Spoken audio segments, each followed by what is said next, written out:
안녕하세요. 2022년 5월 3일 티몽 모닝입니다. 첫 번째 뉴스는 이지머니의 공포입니다. 이걸 가져온 이유는 이번 주에는 5월 미국 중앙은행의 금리 인상과 경제 시각이 결정하는 FOMC 회의가 있어요. 투자 시장은 긴장 속에서 첫 거래일인 월요일을 보냈는데요. 어떤 분위기인지 한번 볼까요? 셈법이 복잡해진다고 하죠. 돈 있으면 주식이나 코인으로 가져가던 쉬운 시기의 끝에 대한 이야기가 늘고 있어요. 우선 FOMC 회의는 미국 현지 시간으로 오는 3일에서 4일 동안 진행되기 때문에 한국 시간으로 5월 4일이 지난 5일 어린이날 새벽에 내용을 살필 수 있게 될 겁니다. 이때 금리 인상은 거의 0.5%포인트 올릴 것으로 확정되어 있는 분위기인데요. 제가 게시글로도 썼지만 미국의 1분기 GDP 성장률이 마이너스에 치닫고 각종 세계적인 문제들로 혹시 긴축을 좀 덜 하지 않을까 하는, 미루지 않을까 하는 기대감이 남아있긴 하다고 볼 수 있습니다. 긴축을 하려다 경기를 박살내면 안 되는 거 아니냐고 할 테니까요. 더불어 금리 인상 외에도 양적 긴축, 즉 QT에 대한 이야기도 나올 거라고 보고 있습니다. 아니, 할 거예요. 이건 단적으로 시장에 있는 돈을 중앙은행이 직접 흡수하는 건데요. 보유하고 있는 채권 등의 금융상품을 시장에 내놓으면, 즉 팔면 시장의 돈을 흡수하는 형태가 되는 거죠. 여기서 참고로 알아둬야 할 건 미국 중앙은행만 시장의 돈을 흡수한 적은 역사 속에서 여러 번 있었습니다만, 유럽을 포함한 선진국들의 일본만 제외하고 금리 인상뿐만 아니라 양적 긴축까지 동시다발적으로 세계적으로 하는 건 역사적인 일입니다. 함부로 과거와 같아 괜찮다느니, 과거에 미국이 양적 긴축했었을 때, 금리 인상했었을 때 괜찮다느니 판단하는 거는 약간의 주의가 필요하겠죠. 자, 아무튼 이런 긴장 상황에서 미국 현지 시간 2일에 발표한 2022년 4월 제조업 구매 관리자 지수 PMI는 발표한 곳에 따라 차이를 보였는데요. S&P 글로벌에서 발표한 수치는 예상치보다 0.5포인트 정도 살짝 낮았지만 작년 9월 이후 가장 높은 수준이었고요. 공급관리협회인 ISM에서 발표한 수치는 시장 예상치보다 2포인트 이상 밑돌았고 2020년 7월 이후 최저치였습니다. 참고로 PMI 지수는 50포인트를 넘으면 경기 확장 국면에 있긴 하다는 뜻입니다. 즉 확장 정도가 약해지는 건지 강하게 된다는 건지 알 수가 없는 혼란한 상태 정도로 이해하면 되겠죠. 실제로 S&P 글로벌에서는 다른 국가의 PMI도 당연히 발표를 하는데요. 세계적인 PMI는 전달인 3월까지는 2개월 정도 낮아지는 추세였고요. 한국은 4월에 전달인 3월보다 높지만 52포인트 수준이었습니다. 50포인트보다 높긴 한데 살짝 아쉽죠. 그래도 나빠진 것보단 낫다고도 볼 수 있겠지만 말입니다. 여기에 미국 증시는 최근 하락세에서 그나마 각자 좋은 이슈들이 있는 기업들은 좀 오르고, 너무 떨어졌다 싶은 기업들 중 반등이 좀 나오는 수준이었습니다. 다만 시장이 거래 시작할 때 혼란함이 감춰지진 않았는데요. 예를 들어 채권금리 오르는 거 무서운 거라고 했었잖아요. 이것은 주식으로부터 차라리 채권을 살까 예금을 들까 어차피 이자율 높은데 라는 심리를 부추기기 때문에 주식 입장에서는 무서운 거라고 했었죠. 자, 근데 미국 채권의 채권 이자율이 크게 상승하면서 시장에 위협이 되는가 라고 공포감이 들었고, 미국 증시가 시작했을 때 초반만 해도 마이너스 1%대까지 하락을 했지만 다행히 시장이 끝날 때쯤에는 나스닥이 플러스 1.6%대까지 회복해서 끝났습니다. 롤러코스터가 따로 없는데요. 결과적으로 포인트는 이거 같습니다.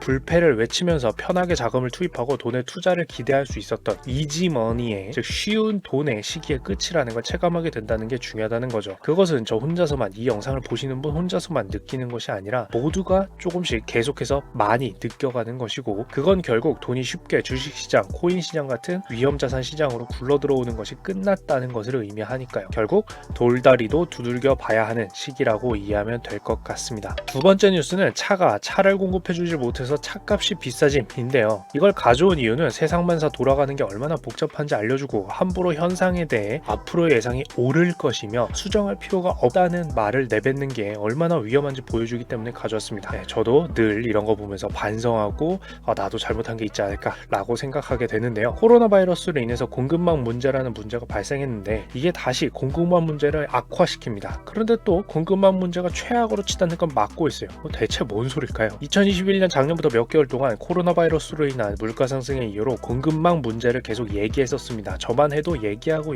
또 했던 것 같아요. 여기서 공급망이라는 건 세상의 모든 재료와 부품, 그리고 완성된 상품들이 결국 어디론가 제공이 되어야 하니 이동을 하는데요. 재료가 부품이 될 곳으로, 부품이 중간재가 될 곳으로, 중간재가 완성품이 될 곳으로, 완성품이 팔릴 곳으로, 그리고 결과적으로 소비자가 있는 곳으로, 내 집 앞으로 완성품이 가야겠죠. 이 과정이 모두 공급망을 나타내주고 있습니다. 상품이 필요한 곳으로 오고 가는 망, 이것이 최근 일할 사람도 적고 일할 환경도 코로나로 인해서 막혀서 망가져 있었던 게 바로 공급망 문제죠. 참고로 한국 기업 중 85%는 이런 공급망 문제에 노출되어 있다는 조사 결과가 나왔는데요. 이 중에서도 기업들이 가장 크게 겪는 문제 경험은 물류지연, 운송비 폭등 등 물류난이 35.6%였고요. 원자재 가격 상승 및 채산성 악화가 27.8%, 특정 지역 봉쇄로 인한 피해도 16.9%로 입었다라고 합니다. 이게 어느 정도냐면 예를 들어 한국 타이어 같은 경우는 이로 인한 비용 증가와 판매 감소에 대응하기 위해서 임원 연봉을 20% 삭감하는 조치까지 하기도 했어요. 바로 어제요. 비상경영 체제에 들어간 거죠. 자, 그런데 이런 공급망을 자세히 들여다볼까요? 공급을 하는데 필요한 건 뭐죠? 운송수단입니다.